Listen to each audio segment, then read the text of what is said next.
원래 이제 전체적으로 18장 내용을 한번 더 보려고 합니다. 제가 처음에 교회를 저희 집을, 저희 가정을 담당하시던 이제 전도사님이 한 분 계셨어요. 근데 그분이 이렇게 이제 저희가 이제 원래 불교 신앙이었거든요. 불교 집안이었고 불교 신앙을 갖고 있었는데 예수를 믿으려면 이전에 갖고 있었던 불교 신앙의 이제 죄악들을 끊어내야 된다. 그래서 그게 무슨 말이죠? 라고 하니까 이제 우리가 대대로 불교 신앙이 있거든요. 그러니까 대대로 이어져 내려오는 그 불교 신앙을 이제 끊어내야 된다라고 해서 저희는 그게 당연히 받아들였죠. 처음에 이제 뭔지 모르니까. 그런데 그 끊어내는 게 뭐냐면 뭐 기도도 하고 헌금도 하고 뭐 별의별 이야기를 다 하십니다. 근데 어느 날 이제 저 스스로가 이제 이런 생각이 드는 거예요. 이미 우리 조상들은 다 죽은 분들인데 내가 기도해서 그 죄가 끊어질까? 나는 설교 내용을 들으면 하나님은 여러분을 사랑하십니다. 그 은혜는 각자 흘러갑니다. 이제 우리는 그런 설교를 들었는데, 근데 왜 내가 알지도 못하는 조상의 내가 믿지 않았던, 그리고 내가 경험하지 못한 그분들의 어떤 삶에 대해서 내가 그걸 끊기 위해서 뭔가 기도를 해야 된다. 좀 말이 안 되는 것 같은 거예요. 그런데 이제 잘 모르니까 그래서 그냥 하나님 우리 조상의 죄를 용서해 주시고 이제 그런 기도를 했죠. 근데 이게 시간이 지나니까 뭐냐면은 이게 신학 공부를 하고, 근데 물론 신학 공부하면서도 신학생들이요 온전하지 못합니다. 모든 이제 뭐 저도 마찬가지지만 이게 좀 이렇게 부딪히는 모습들이 많이 있어요. 뭐냐면은 정통 그러니까 진리와 비진리가 섞여 있는, 특히나 우리나라는 유교 사상과 불교 사상과 기독교가 다 섞여 있어요. 예, 다 섞여 있고 심지어 샤머니즘, 애니멀즘, 그래서 이제 동물 사상 그런 거 다 이제 섞여 있거든요. 근데 신학교 내에서도 이제 이 가계 저주라고 합니다. 가계 저주론. 예, 이 가계 저주론을 굳건히 믿고 있는 분들이 계셨어요. 그래서 이제 그런 거죠. 쉽게 말해서 내가 아파요. 아프면 어디 가야 돼요? 그렇죠. 병원을 가야 되는데 병원 갔는데 안 나요. 그럼 어디 가야 돼요? 그렇죠. 그럼요. 1차 병원 가서 안 나면 2차 병원 가야 되는 거고, 2차 병원 가서 안 나면 3차 병원, 3차 병원이 종합병원이잖아요. 근데 안 나요. 그러면 이제 뭐 해야 돼요? 대합병원이 3차 병원입니다. 예. 근데 뭐 나올 수도 있고 안 날 수도 있잖아요. 근데 그러면은 이제 우리는 또 그걸 나을 걸 믿고 또 다른 방법에서 또 진료를 보고 또 기도하고 해야 되는데, 이제 그렇게 되면은 이제 그렇게 안 난다 하면은 이제 이 가계 저주론을 믿고 계신 분들은 너 조상의 죄로 인해서 너의 부모의 죄로 인해서 너가 지금 그렇게 고통을 당하고 있는 거고, 또 하나 보니까 귀신론이 들어가 있다는 거예요. 제가 이제 화요일 날 결국엔 대학병원을 갔습니다. 제가 이제 입이 아프다고 말씀을 드렸잖아요. 기도 제목도 냈잖아요, 2주 전에. 근데 너무 아파서 이제 이게 너무 아프고 애리고 해서 이제 지난주 월요일 날 이제 동네 이제 내과를 갔는데, 병원에서 대학병원을 가보는 게 좋을 것 같다. 근데 이제 알잖아요, 여러분. 대학병원 가러 가면은 굉장히 무섭잖아요. 그래서 예, 알겠습니다. 그러니까 근데 뭐 선생님이 안심이 시켜주시더라고요. 특별한 건 뭐 질환은 없지만 그 뭔지는 정확히 알아야 치료가 가능하니 여러 검사가 가능한 병원을 가시라 해가지고 이제 제가 두 병원을 예약을 했는데, 한 병원이 이제 금방 됐어요. 그래서 그 다음 날 바로 가서 진료를 보고 이제 질환을 좀 이제 알게 됐어요.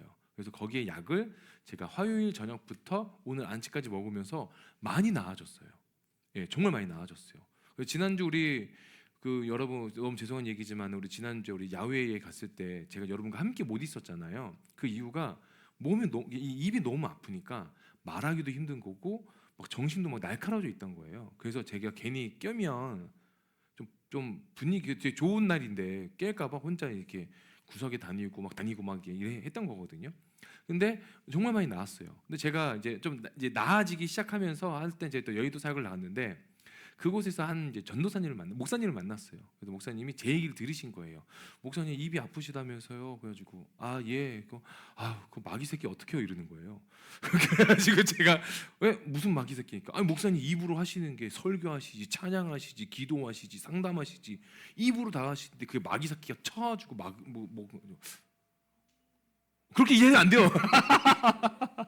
그러니까 순간적으로 제가 아 이분과 거리는 둬야 되겠구나. 그런 것보다 뭐냐면은 그러니까 귀신론이 그렇게 우리 삶에 너무나 팽배해졌다는 거예요. 특히나 목회자들 사이에서도. 근데 오늘 본문이 중요한 포인트가 어디냐면 우리 4절이거든요. 4절 한번 보겠습니다. 4절 우리 전반절이에요. 시작. 모든 영혼이 다 내게 속한지라. 자, 이거는 뭐냐면요. 각각의 영혼이 다 하나님께 속해져 있다는 거예요. 18절 전반절은 이 이후에 나오는 5절부터 나머지는 뭐냐면 아버지가 나오고요. 아들이 나오고 손자가 나옵니다. 그래서 한번 볼게요. 자, 우리 5절부터 9절까지를 함께 보겠습니다. 시작. 사람이 만일 의로워서 정의와 공의를 따라 행하며 산 위에서 재물을 먹지 아니하며 이스라엘 족속의 우상에게 눈을 들지 아니하며 이웃의 아내를 더럽히지 아니하며 월교 중에 있는 여인을 갖가지 있지 하지 아니하며 사람을 학대하지 아니하며 빚진 자의 저당물을 돌려주며 강탈하지 아니하며 줄인 자에게 음식물을 주며 벗은 자에게 옷을 입히며 별일을 위하여 꾸어주지 아니하며 이자를 받지 아니하며 스스로 손을 금하여 죄를 짓지 아니하며 사람과 사람 사이에 진실하게 판단하며 내 율례를 따르며 내 규례를 지켜 진실하게 행할진대 그는 의인이니 반드시 살리라. 주 여호와의 말씀이라. 자, 뭐냐면 하나님의 말씀처럼 다 지켜 상하는 의인을 얘기해요. 이게 아버지예요. 그러니까 이 아버지 한 명 딱 나옵니다. 그런데 10절에서 13절에 그의 아들이 행동하는 게 나옵니다. 자, 함께 하겠습니다. 시작. 가령 그가 아들을 낳았다 하자 그 아들이 이 모든 선은 하나도 행하지 아니하고 이 죄악 중 하나를 범하여 강포하거나 살인하거나 산 위에서 재물을 먹거나 이웃의 하나를 더럽히거나 가난하고 궁핍한 자를 학대하거나 강탈하거나 빚진 자의 저당물을 돌려주지 아니하거나 우상하게 눈을 들거나 가증한 일을 행하거나 별일을 위하여 꾸어주거나 이자를 받거나 할진대 그가 살겠느냐? 곱고 살지 못하리니 이 모든 가증한 일을 행하였은즉 반드시 죽을지라 자기의 피가 자기에게로 돌아가리라. 자, 제가 교회를 다니면서 들었던 말 중에 하나가 뭐냐면 저분은 신앙의 3대 손, 4대 손 막 이런 걸 얘기를 해요. 근데 여러분 그거 다 필요 없는 얘기예요. 3대 손, 4대 손이라는 단어도 우리나라에서 쓰는 것 같아요. 물론 그 신앙에 좋은 선한 영향력을 받을 수는 있죠.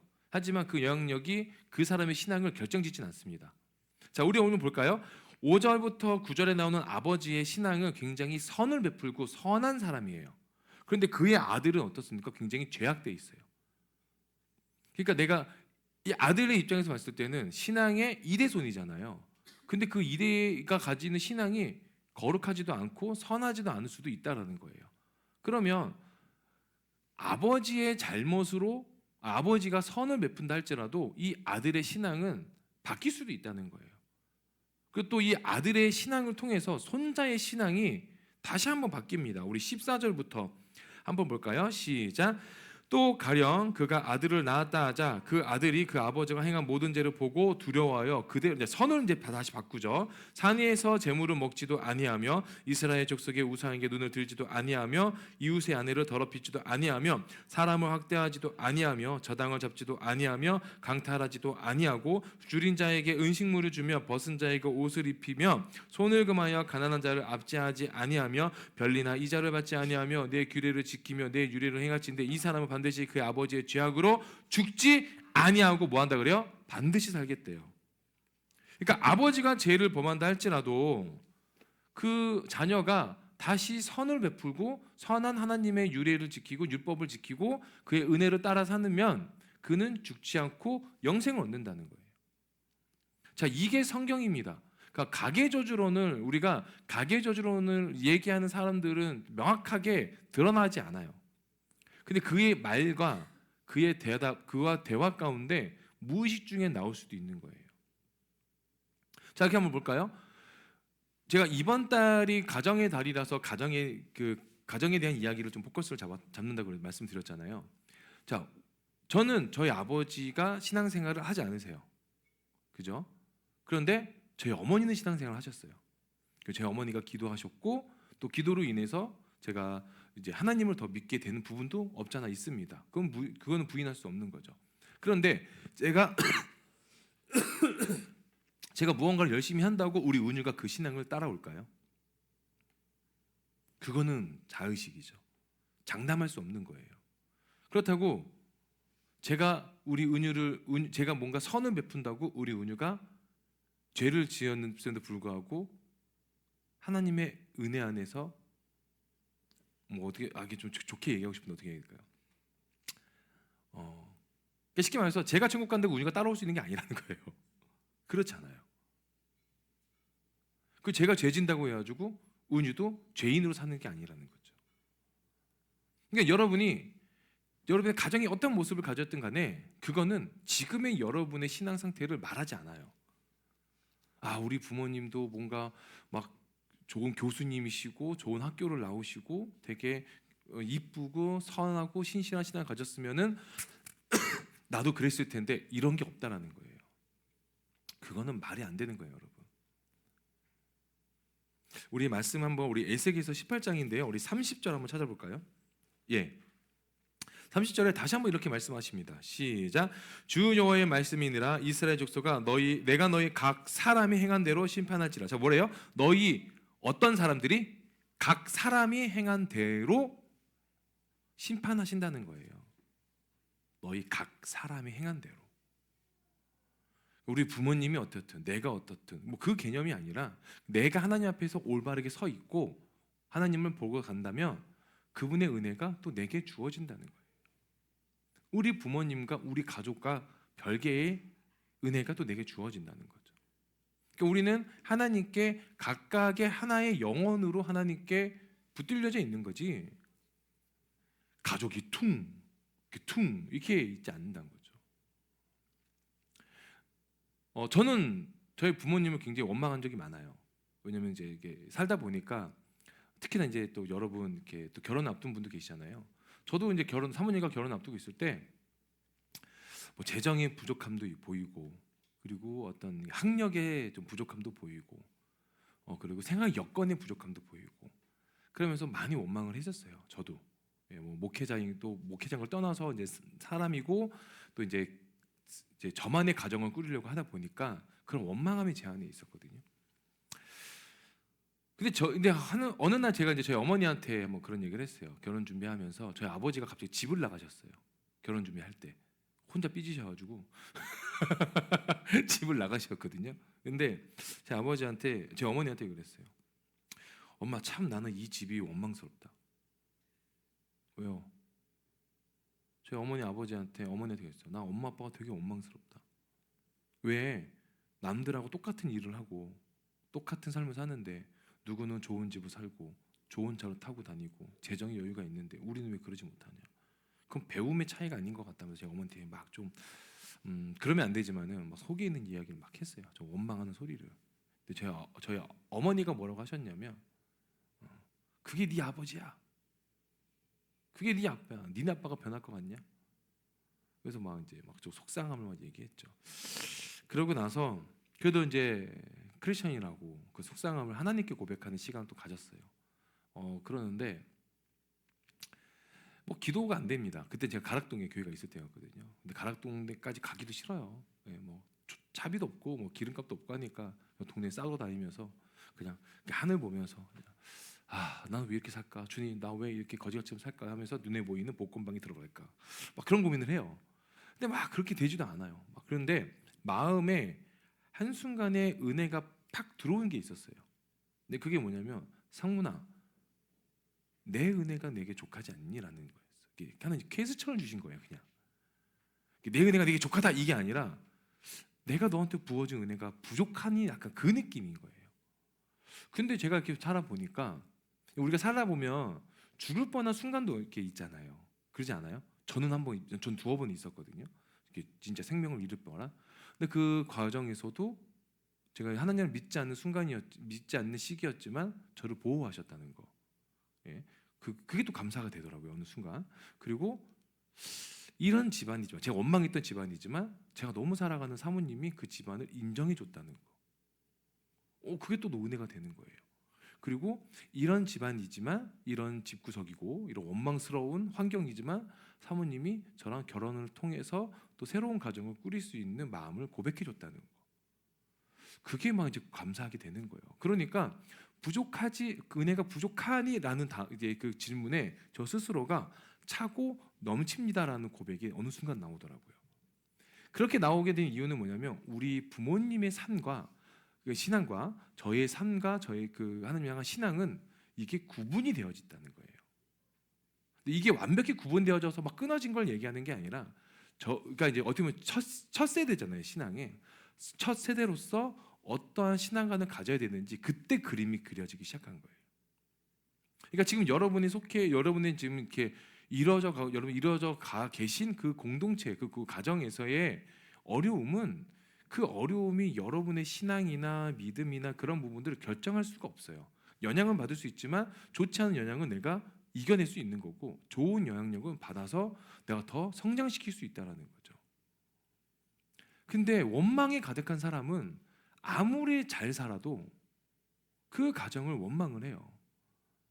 아무리 좋은 신앙을 가졌어도 그 집에 대한 원망도 가득해요. 뭐 심지어는 교회에 대한 원망도 있지 않습니까? 근데 전 교회에 대해서 원망하는 사람 분들, 저도 뭐 그랬지만은 만나면서 어떤 걸 느끼냐면, 그 도대체 그 교회를 욕하면서 그게 왜 남아 있는지 모르겠어요. 다른 데 가면 되지 않습니까? 근데 왜 안 나가는지 모르겠지만 제가 봤을 때는 욕하면서 그 교회를 나가는 이유는 그 익숙함이에요. 다른 데 가면 또 적응해야 되잖아요. 여러분, 우리 엔카운터 오실 때 적응하는데 힘들지 않으셨어요?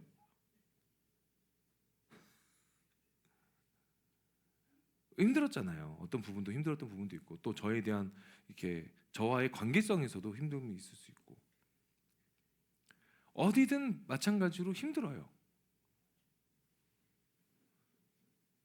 하지만 그 모든 것들이 우리의 신앙을 결정짓는 게 되지 않는다는 거죠.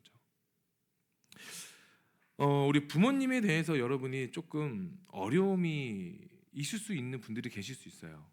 예. 그런데 제가 아까 우리 예림이한테 그랬거든요. 우리 아까 여러분 찬양하실 때 제가 없었잖아요. 그 이유가 은유가 넘어졌어요. 예림이가 잘 보려고 하다가 은유가 혼자 또 날뛰다가 넘어져가지고 엄청 울고 있더라고요. 그래서 막 달래고 예림이랑 같이 이렇게 밥을 먹이는데 예림이가 표정이 넋이 나가 있어요. 이게 있는 거예요. 그래서 제가 예림이한테 이러면 힘들지. 저는 놀랐어요. 네. 예림이한테 그랬죠. 너도 겪을 일이야. 아, 그러겠죠. 음, 부모가 된다는 건요, 이 아이한테 가장 좋은 것만 주고 싶거든요. 근데 그게 또 자식이 원하는 게 전부가 될 수가 없을 때도 있더라고요.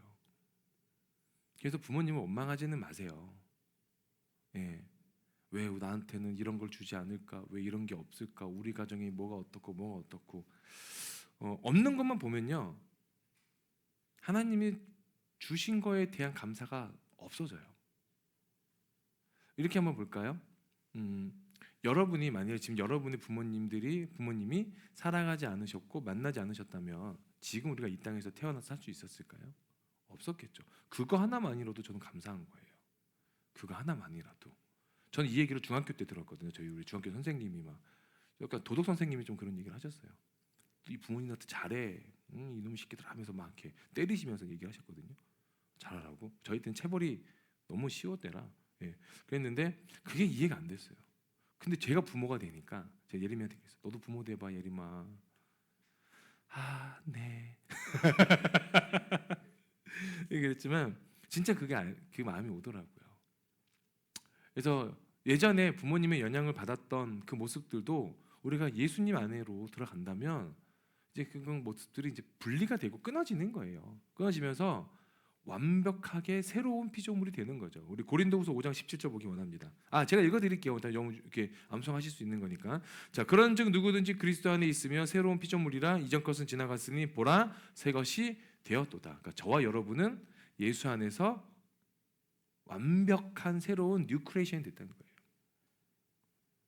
그러니까 예전에 나는 어떤 삶이 있었는데 아니에요, 여러분. 그런 모습은 아니에요. 그냥 완전히 다른 피조물이에요. 완전히 다른 거. 이렇게 하면 얘기할까요? 누가 이렇게 어떤 목사 되게 재미있게 얘기한 게 뭐냐면 자, 돌은 통증이 있다 없다? 없죠. 돌은 통증이 없죠. 예. 근데 돌이 동물이 됐다는 거예요. 완전 새로운 거예요. 그러니까 통증도 느끼고 반응할 수 있는 살아있는 새로운 생명체를 그렇게 표현을 하시더라고요. 돌은 던져도 되잖아요. 왜냐면 통증이 없으니까 막. 예. 근데 동물을 던지면 어때요? 여러분 뭐 고양이 던지거나 강아지 던질 수 있으세요? 못 던지죠. 왜냐면 그게 너무 귀하잖아요. 우리 제 이름 뭐죠? 내 눈앞에 있는 연수. 연수 강아지 3마리 키우죠. 어때요? 화난다고 집어 던질 수 있어요? 못하죠. 왜? 생명이 있는 거니까. 근데 어때요? 화나면은 간사님 때리잖아요. 요즘 연수 간사님 때리더라고요. 예, 제가 오늘 간사님 멱살 몇 편 잡힌 거 봤거든요. 네. 그거 말고 그냥 화나면 뭔가 막 이렇게 뭐 던지거나 뭔가 이렇게 울분을 토할 때 뭔가 때리기도 하는. 저는 이제 애들 그렇지만 지금은 안 그러지만 그게 뭐예요? 그래도 그거는 반응할 수 없기 때문에. 그러니까 새로운 피조물이 됐다는 거는 반응할 수 없는 거가 반응이 됐다는, 반응할 수 있는 존재로 변화됐다는 걸 이야기하는 겁니다. 근데 그 반응이라는 경우는 하나님의 은혜 안에 반응이 있는 거예요. 우리 17절에 뭐라고 되냐면 그리스도, 그러니까 단서가 있는 거예요. 그리스도 예수 안에 있으면이에요. 내가 예수 안에 있으면 새로운 피조물, 그러니까 새로운, 그리고 이전 것은 지나갔으니 보라 새 것, 새로운 새 것, 완전 우리가 이 세상에서 볼 수 없었던 그런 존재로 우리가 바뀐다는 거죠. 그냥 여러분 가정에 막 이렇게 원망할 거 하나도 없다는 거예요. 제가 계속 그렇게 말씀을 드리는 거예요. 왜냐면 저는 원망은 계속 하고 있었거든요. 예. 그 원망함이 결국에는 사람을 멀어지게 하더라고요. 자, 우리 하나의 예를 한번 더 보겠습니다. 우리 요한복음 9장을 한번 볼까요? 요한복음 9장에 보면 굉장히 유명한 사건이 하나가 나옵니다.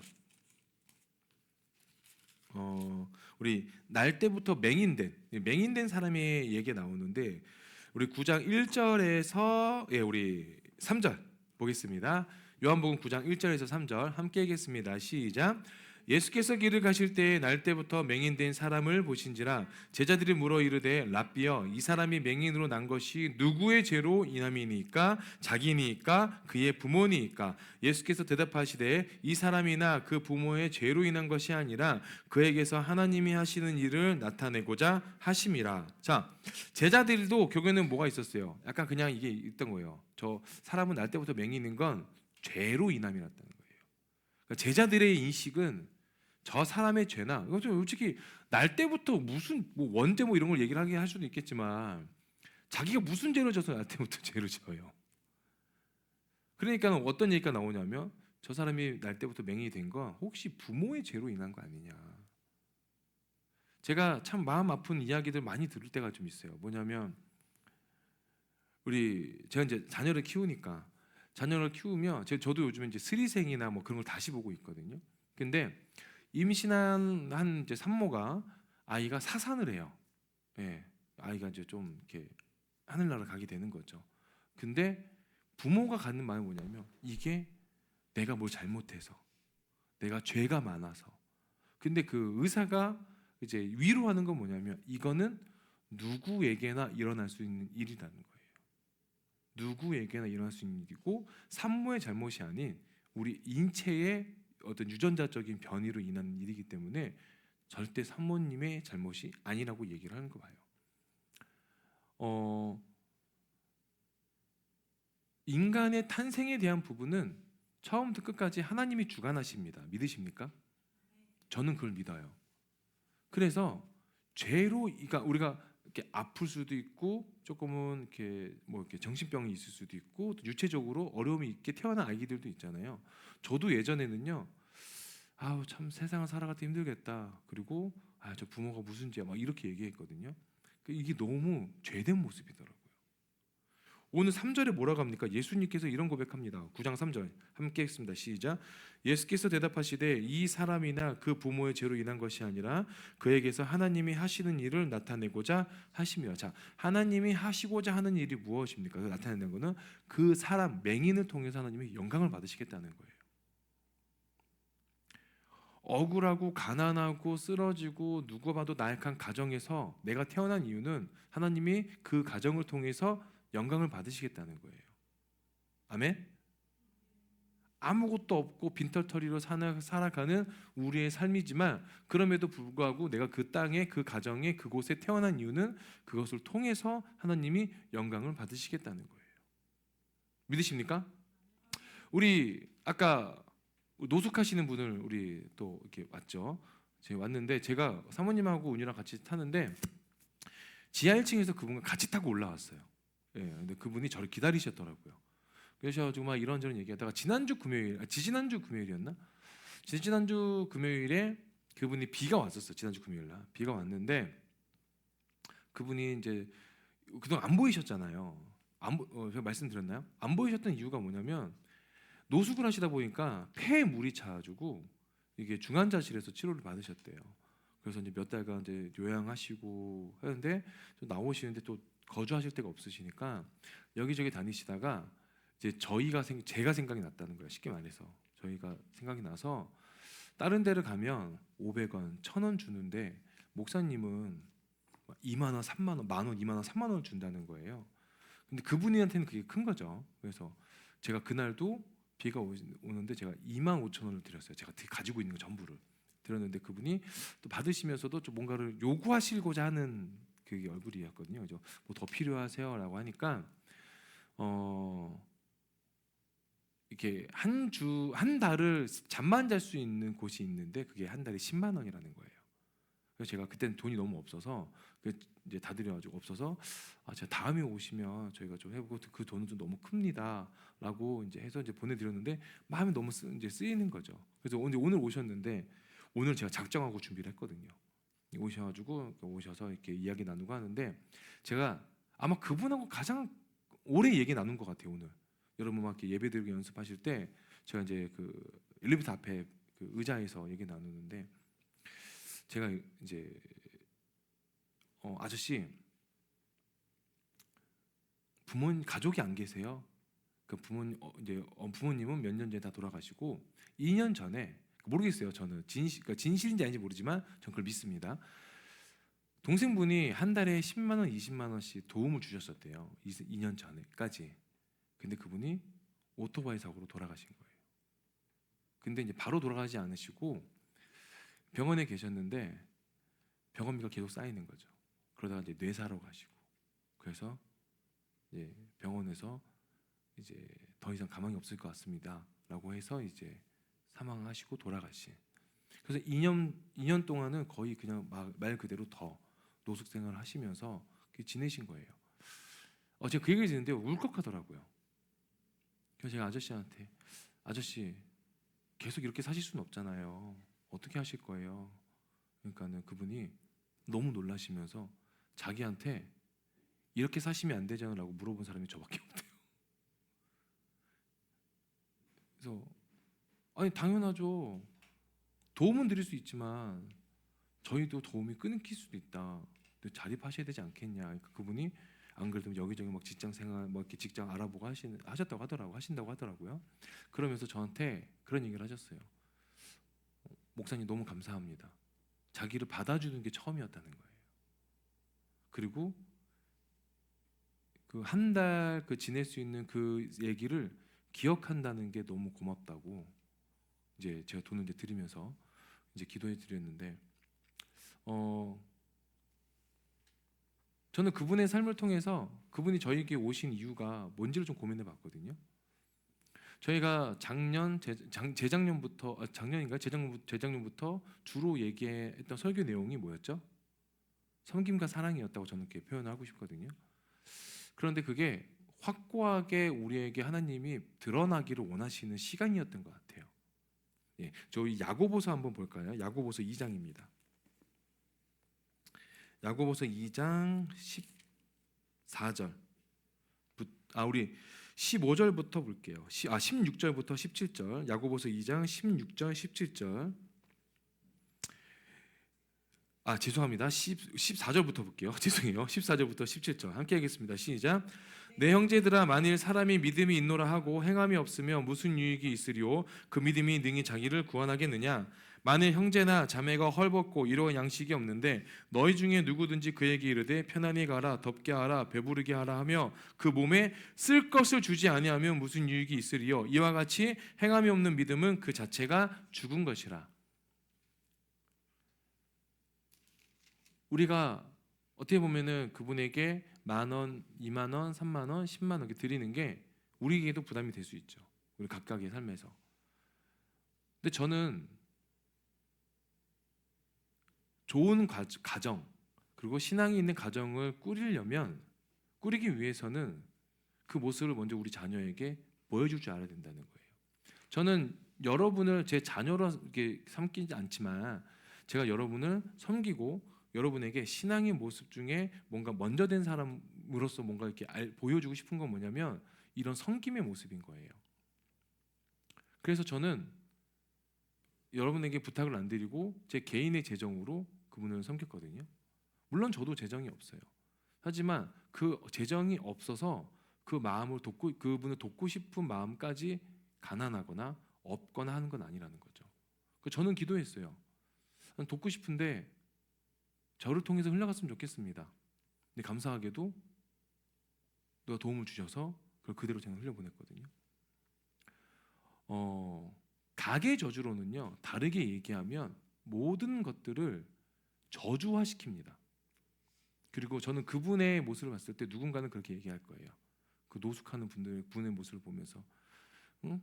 저 예수도 잘 안 믿고, 교회도 안 다니고 교회에서 뭐 이렇게 동냥짓 하면서 막 그렇게 좀 거칠게 얘기하는 분도 계실 거예요. 근데 저는 그렇게 보지 않습니다. 저는 그분이 우리 교회학교 가면은 그런 거 배우잖아요. 여러분 어려운 이웃을 도우셔야 돼요. 왜? 그분이 예수님일 수도 있으니까. 전 교회학교에서 가끔씩 이렇게 강의 가면은 뭐 그렇게 알려주는 선생님도 계시는데 그게 되게 좋더라고요. 저는 개인적으로. 근데 저는 이렇게 오실 때 그분은 보시면은 되게 냄새도 나요. 그리고 머리도 못 깎으셔가지고 이렇게 밤톨 머리에 저는 좀 자주 뵈서 그런가 좀 귀여워 보시더라고요. 그래서 밤톨 머리에 치아도 이렇게 반은 없으세요. 근데 만일에 그분이 예수님의 모습이라면 우리가 그분을 거부할 수 있을까? 그분이 예수님이라면 우리는 어떻게 그분에게 반응할까? 제가 할 수 있는 반응을 한 거예요, 저는. 근데 그 반응한 이유는 여러분 이렇게 하십시오 이게 아닙니다. 하는 게 아니라 사랑을 갖고 싶고 사랑의 가정을 꾸리고 싶으시다면 사랑을 표현할 줄 알으셔야 된다는 거예요. 그게 누구에게든지라는 거죠. 그래서 저는 저도 이제 신앙생활 처음 저희 집이 불교 신앙이었다고 했잖아요. 저희 원래는 처음에는 정말 많은 가계 저주론과 뭐 부모의 죄로 인해서 뭐로 인해서 뭐 조상의 죄로 인해서 저희 큰 집은 아직도 저한테 그런 얘기를 했어요. 네가 잘 먹고 잘 사니 제가 잘 먹고 잘 산다고 착각하시는 것 같은데 아무튼 네가 잘 먹고 잘 사는 거는 내가 조상을 잘 섬겨서 그런다라고 저희 큰아버지는 지금도 그렇게 얘기하세요. 얼마나 감사합니까? 그 덕분에 관계를 끊었거든요. 그렇진 않고 그냥 전화가 안 와요. 제가 그냥 네네 하니까 반응이 없으니까 안 오시지만 근데 또 그런 모습 들으면 저도 그렇게 지금도 살고 있어요. 하지만 제가 갖고 있는 신앙은 제가 아무리 선한 것을 행한다 할지라도 우리 은유가 배우지 않고 우리 은유가 예수님 안에 있지 않는다면 흘러가지 않는다는 거죠. 자, 오늘 본문의 4절 다시 한번 띄워주시겠습니까? 오늘 본문 18절 4절. 자, 전반절 다시 시작. 모든 영혼이 다 내게 속한지라. 자, 그러면서 아버지의 영혼이 내가 속한 같이 그의 아들의 영혼도 내게 속았다. 각각이 속한 거라는 거. 그러니까 여러분 말씀 좀 정리하면요.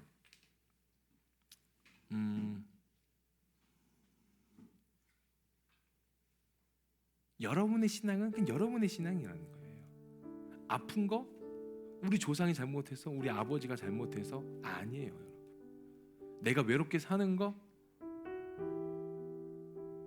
내가 저주받아서 아닙니다, 여러분.